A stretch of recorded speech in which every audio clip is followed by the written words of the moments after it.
Hello everyone, welcome back to my channel Telugu kitchen. ఈరోజు special వచ్చేసండి వంకాయ పులుసు అండి. మా నెల్లూరు స్టైల్లో వంకాయ పులుసు ఎలా చేయాలో చూపిస్తానండి. సో ఈ వంకాయ పులుసు మనకు సంగట్లో కానీ రైస్లో కానీ చాలా టేస్ట్గా ఉంటుందండి. సో మా నెల్లూరు స్టైల్లో వంకాయ పులుసు ఎలా చేయాలో చూద్దాం వచ్చేయండి. సో దానికోసం నేను ముందుగా 2 పచ్చిమిర్చి, 6 వంకాయలు, 2 టమోటా, 100 నుంచి 150 గ్రామ్స్ చింతపండు తీసుకున్నానండి. సో ముందుగా చింతపండులో వాటర్ పోసుకొని నానబెట్టుకున్నానండి.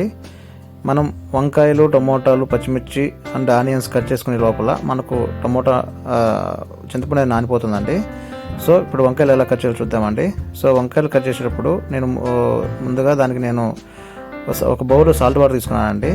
సో సాల్ట్ వాటర్ ఎందుకు తీసుకున్నానంటే మనం వంకాయలు కట్ చేసేటప్పుడు ముక్కలు మనకు కరుణెక్కిపోతాయండి. కరుణెక్కిపోవడం అంటే సో అవి వంకాయలు కలర్ చేంజ్ అయిపోతాయండి, బ్లాక్ కలర్లో వచ్చేస్తాయి అండ్ చేదు వస్తాయి వంకాయలు. సో అందుకని నేను కట్ చేసి పెట్టుకున్న వంకాయ ముక్కల్ని సాల్ట్ వాటర్లో సోక్ చేసుకుంటాను.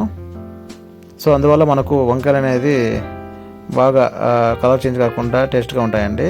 సో నేను వంకాయ పులుసుకి ఈ నాటుకాయలు వాడతానండి, ఎందుకంటే మనకు మార్కెట్లో బ్లూ వంకాయలు కూడా దొరుకుతాయి.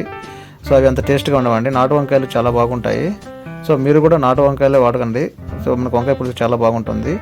సో మనం అన్నీ కట్ చేసి పెట్టిన తర్వాత స్టవ్ వెలిగించుకొని బౌల్ తీసుకున్నానండి. బౌల్లో ఆయిల్ వేసుకొని మనం ముందు కట్ చేసి పెట్టుకున్న ఆనియన్స్ వేసుకొని ఫ్రై చేసుకున్నానండి. తర్వాత కొంచెం సాల్ట్ వేసుకున్నానండి. సాల్ట్ వేయడం వల్ల మనకు ఆనియన్స్ అనేది తొందరగా ఫ్రై అవుతాయండి. తర్వాత మనం ముందుగా కట్ చేసి పెట్టుకున్న పచ్చిమిర్చి చిలుకలు వేసుకున్నాను. తర్వాత కొంచెం ఆవాలు వేసుకున్నానండి. సో ఆవాలు వేసిన తర్వాత కొంచెం కరివేపాకు వేసుకున్నానండి. కరివేపాకు వేసుకొని ఫ్రై చేసుకోవాలి. ఆనియన్, పచ్చిమిర్చి, కరివేపాకు బాగా ఫ్రై అయిన తర్వాత అండి మనం ముందుగా కట్ చేసి పెట్టుకున్న టమాటా ముక్కలు ఉన్నాయి కదండి, అవి వేసుకొని బాగా ఫ్రై చేసుకోవాలి. టమాటా అనేది బాగా మెల్ట్ అయిపోవాలి. దాంట్లో చూసారు కదండి, టమాటా, ఆనియన్, పచ్చిమిర్చి ఎట్లా మెల్ట్ అయ్యాయో ఇట్లాగా బాగా గుజ్జు గుజ్జుగా రావాలండి. సో ఇలా వచ్చేంత వరకు మనం ఫ్రై చేసుకోవాలి. తర్వాత కొంచెం పసుపు వేసుకోవాలండి. సో పసుపు వేసుకొని కొంచెం కలుపుకోవాలి. దాని తర్వాత కొంచెం కారం వేసుకోవాలి. పసుపు, కారం వేసిన తర్వాత కాసేపు కలుపుకోవాలి. తర్వాత మనం ముందుగా కట్ చేసి పెట్టుకున్న వంకాయ ముక్కలను దాంట్లో వేసుకొని బాగా ఫ్రై చేయాలి. ఫ్రై చేసినాక రుచి చూసుకొని కొంచెం సాల్టు, తర్వాత ధనియాల పొడి వేసుకొని బాగా ఆయిల్లోనే ఒక 10 మినిట్స్ వరకు బాగా ఫ్రై చేయాలండి. ఫ్రై చేయడం వల్ల మనకు ఉప్పు, కారము అనేది ఆ ముక్కలకి బాగా పడుతుంది. ముక్కలు ఫ్రై చేసిన తర్వాత మనం ముందుగా నానబెట్టుకున్న చింతపండు వాటర్ని వేసుకోవాలండి.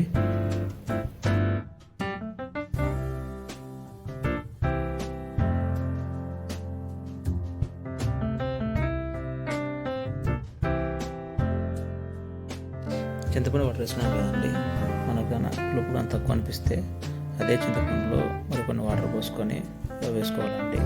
సో చింతపండు వాటర్ వేయడం వల్ల మనకు కారం, ఉప్పు అనేది మనకు తగ్గుతుంది. సో రుచి చూసుకొని పులుపు తగ్గట్టు కారం, ఉప్పు వేసుకొని బాగా వంకాయ ముక్క అనేది బాగా ఉడకనివ్వాలండి. వాటర్లో ఒక పొంగు బాగా తెల్లనివ్వాలి, వాటర్ బాగా బాయిల్ అవ్వాలి. సో అయినంత వరకు బాగా మూత పెట్టుకొని బాగా ఉడకనివ్వాలండి ముక్కలు. మనకు కారం వేసాం కదండి, కారం పొడి వాసన వస్తుంటుంది. ఆ కారం పొడి వాసన పోయేంత వరకు బాగా వాటర్లో అనేది బాగా ఉడకాలండి. అవన్నీ చూడండి, బాగా బాయిల్ చేయడం వల్ల మనకు ఆయిల్ అనేది సపరేట్ అయింది. ఇప్పుడు మనకు వంకాయ పులుసు అనేది రెడీ అయినట్టు. ఫైనల్గా మనం కొత్తిమీరతో గార్నిష్ చేసుకొని ఇంకా దింపేసుకోవచ్చు అండి. మీరు కూడా మీ ఇంట్లో ట్రై చేసి టేస్ట్ చేయండి. మీరు కానీ మా వీడియో కానీ చూస్తున్నట్లయితే please like, share and subscribe చేసుకోండి. మీరు లైక్, షేర్, సబ్స్క్రైబ్ చేసుకోవడం వల్ల అండ్ కామెంట్ చేయడం వల్ల మా వీడియో మరి కొంతమందికి వెళ్తుందండి. Please support my channel Telugu kitchen.